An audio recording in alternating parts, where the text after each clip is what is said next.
যারা ভাবে বৌমা হওয়া খুব সহজ, আমাদের বরগুলোর কথা বলছি। হ্যাঁ, তাহলে শোনো বৌমা হওয়া কতটা সহজ।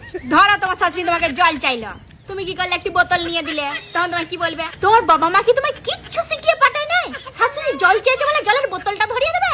কেন, আমার ঘরে কি গ্লাস নাই? তুমি জানো না শ্বশুর শাশুড়ি যখন জল চাই গ্লাসে করে একটু জল দিতে হয়? ঠিক আছে, তুমি একটা গ্লাসে করে জল দিবে, তখন আবার কি বলবে? কি, তুমি আমাকে স্টিলের গ্লাসে জল দিচ্ছ? কেন, আমি যে কাঁচের গ্লাসগুলো কিনে রেখেছি সেগুলোকে আমি মরে যাওয়ার পর তোমরা ভোগ করবে? একটা কাঁচের গ্লাসে জল দিতে হয়, সেটাও তোমার বাবা মা শিখায় নাই তোমাকে? ঠিক আছে, তুমি কাঁচের গ্লাস নিয়ে এসে জল দিলে, তারপর জলটা খাই কি বলবে? হাই দেখো জলটা গরম হয়ে গেছে, গরম জলটা শাশুড়িকে খেতে দিয়েছে। কেন, আমার ছেলে কি ফ্রিজ কেনে নাই? আমার ছেলে ফ্রিজ কিনেছে ঠান্ডা জল খাবার জন্য। ঠান্ডা জল কি শুধু তোমরাই খাবে নাকি? আমাদেরকে দিতে নাই? গরম জলটা শাশুড়িকে ধরিয়ে দিচ্ছ? বাবা মা কি তোমাকে সেটাও শিখিয়ে পাঠায় নাই?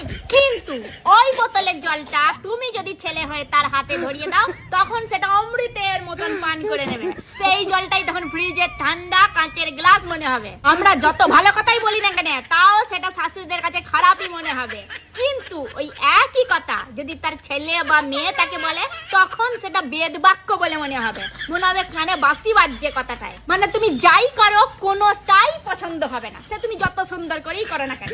শাশুড়িদের মন জয় করা অত সহজ নয়, তাই বৌমা হওয়াও অত সহজ কাজ নয়। बात तो सही है।